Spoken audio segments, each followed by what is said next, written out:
Hello दोस्तों, नमस्कार। मैं अखिल पटेल स्वागत करता हूं द स्टॉक इन्फो में। दोस्तों, मेरा चैनल नया है और मैं आपका स्वागत करता हूं। मैं सिखाने वाला हूं एक लर्निंग लेसन। दोस्तों, हम भारत को देखते हैं, आज हमारा भारत कहां से कहां पहुंच चुका है। दोस्तों, आगे आने वाले समय में भारत में ग्रोथ की अपॉर्चुनिटी बहुत ज़्यादा है। यहाँ पे फॉरेन इन्वेस्टर, बाहर के लोग आके यहाँ पे इन्वेस्ट कर रहे हैं, लेकिन हमारे देश के लोग, जो कि 445 करोड़ आबादी में सिर्फ 10% लोग जो हैं वह शेयर मार्केट में इन्वेस्टेड हैं। इसलिए हम इन्वेस्टमेंट के प्रति आत्मनिर्भर नहीं हैं। हमको विदेश से यदि इन्वेस्टमेंट आता है तभी हमारा भारत का शेयर मार्केट ग्रो करता है। पर यदि हम अपने यहाँ के जो लोग हैं उनमें अवेयरनेस की कमी है कि शेयर मार्केट में किस टाइप से पैसा बनता है, किस टाइप से पैसा लगाया जाता है। तो दोस्तों, मैं आपको सिखाना चाहता हूँ कि इन्वेस्टमेंट क्या है। इन्वेस्टमेंट सिर्फ एक LIC नहीं है कि आपने LIC में इन्वेस्ट कर दिया तो आपका इन्वेस्टमेंट पूरा हो गया है। LIC में एक मिनिमम रिटर्न है, पर यदि हम वेल्थ अपना क्रिएट करना चाहते हैं, वेल्थ को ग्रो करना चाहते हैं, तो उसके लिए हमको बड़ा सोचना पड़ेगा। जब तक आप बड़ा नहीं सोचोगे जब तक कुछ नहीं हो सकता। बड़ा आपको सोचना ही पड़ेगा। इसलिए मेरे साथ मैं शेयर मार्केट से संबंधित न्यूज़ से अपडेट देता हूं। तो दोस्तों, मेरे चैनल को लाइक एंड सब्सक्राइब करके चलिए। दोस्तों, हम आगे बढ़ते हैं। भारत में किस टाइप की ग्रोथ की संभावनाएं हैं, जैसे हम उदाहरण लेते हैं श्री रतन टाटा जी का। रतन टाटा जी ने शुरुआत में छोटे से स्टेप से कदम रखा और आज देखिए उनका एम्पायर कितना बड़ा हो चुका है। मतलब आप देख सकते हैं, टाटा एम्पायर, मतलब इतनी सारी कंपनियों के वो अकेले एक मालिक हैं, रतन टाटा। उनकी सोच बड़ी थी, उनने बड़ा सोचा तो उनने बड़ा किया। यदि हमारी सोच, हमारे सपने ही नहीं होंगे कि हमको कोई चीज़ में बड़ा करना है, तो कैसे कोई चीज़ संभव है। हमको बड़ा सोचना पड़ेगा। इसके लिए हमें इंडियन इकोनॉमी में फोकस रखना पड़ेगा कि हमारी इंडियन इकोनॉमी कहाँ तक ग्रो कर सकती है, हमारी GDP कहाँ तक ग्रो कर सकती है। तो इसके लिए भारत में हमारे जो मोदी जी हैं वो क्या सोच रहे हैं, वो किस सेक्टर कहाँ जाना चाहते हैं। आगे आने वाले 2027 में हमारा देश तीसरे नंबर की वर्ल्ड इकोनॉमी के रूप में दिखाई देगा।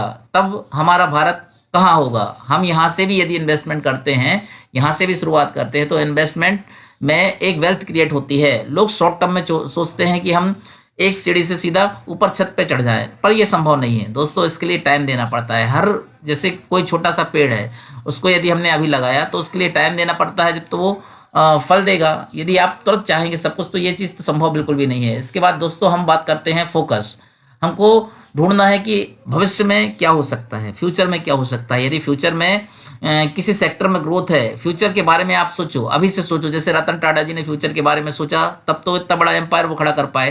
तो हम फ्यूचर के बारे में सोचें कि हमारा इन्वेस्टमेंट उस लेवल पे कैसे ग्रो हो पाए। इसके लिए हमको फ्यूचर के बारे में सोचना पड़ेगा कि हमारे देश में, भारत देश में, हमारे गवर्नमेंट किस टाइप से सोच रही है, किस सेक्टर में फोकस कर रही है। उस सेक्टर के हिसाब से हमको उस पर्टिकुलर बिजनेस को चुनकर उसमें पैसा लगाना पड़ता है कि फ्यूचर में क्या हो सकता है। जैसे AI टेक्नोलॉजी में डिजिटल भारत में आप देख पा रहे होंगे कि डिजिटल भारत में AI टेक्नोलॉजी से रिलेटेड कंपनियां, जो आज हमको ऐसा लगता है कि ये कुछ नहीं कर सकती, लेकिन भविष्य में सोचिए कि क्या हो सकता है। जैसे उड़ने वाली कार, आपने देखा होगा, उड़ने वाली कारें आप देखते हैं जापान में उड़ने वाली कार आज भी चल रही हैं, उसको हम देखते हैं। पर भविष्य में 2030 से 35 के बीच हमारे देश में भी ये सब चीज़ें होगी। इसलिए हम उन बिजनेस में पैसा लगाएं जो फ्यूचर ओरिएंटेड बिजनेस हैं। इन बिजनेस को पकड़ने के लिए, इन बिजनेस को समझने के लिए हमें शेयर मार्केट में लिस्टेड कंपनियों के बिजनेस को पढ़ना पड़ेगा, फंडामेंटल को देखना पड़ेगा कि ये कंपनियां हमारे भारत में जो काम करती हैं वो भविष्य में कितना ग्रो कर सकती हैं। इसके लिए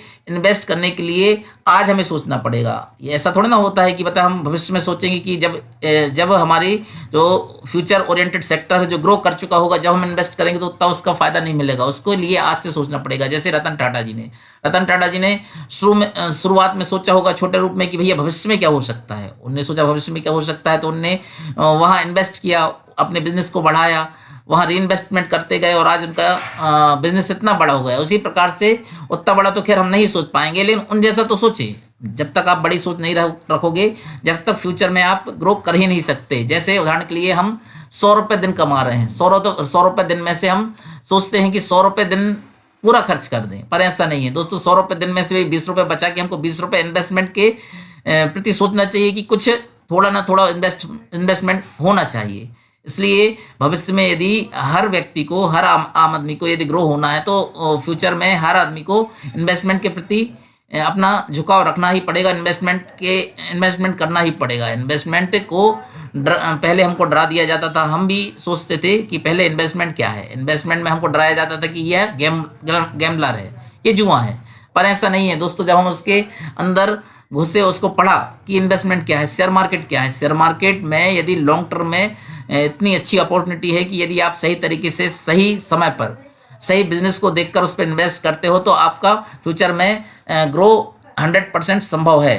पर ऐसा नहीं है दोस्तों। ऐसा नहीं कि आपने आज पैसा डाल दिया और उसको भूल गए। उसको टाइम टू टाइम देखना ही पड़ता है कि हमारा इन्वेस्टमेंट की पोजीशन क्या है, हमारे इन्वेस्टमेंट की वैल्यू क्या है। रोज़ नहीं देखना पड़ता, लेकिन कभी ना कभी देखना पड़ता है कि क्या स्थिति में हमारा इन्वेस्टमेंट है। यदि कहीं कोई हमारे बिजनेस में जिसमें हमने पैसा लगाया है और उससे निकलने की यदि बारी आए तो आपको निकलना ही पड़ेगा। ऐसा नहीं कि आपने छोड़ दिया लगा के और इसके बाद कुछ नहीं करना है, ऐसा नहीं है दोस्तों। इस टाइप के लर्निंग वीडियो, इन्फॉर्मेटिव वीडियो से आप जुड़ना चाहते हैं तो मेरे चैनल को लाइक एंड सब्सक्राइब कीजिए। धन्यवाद।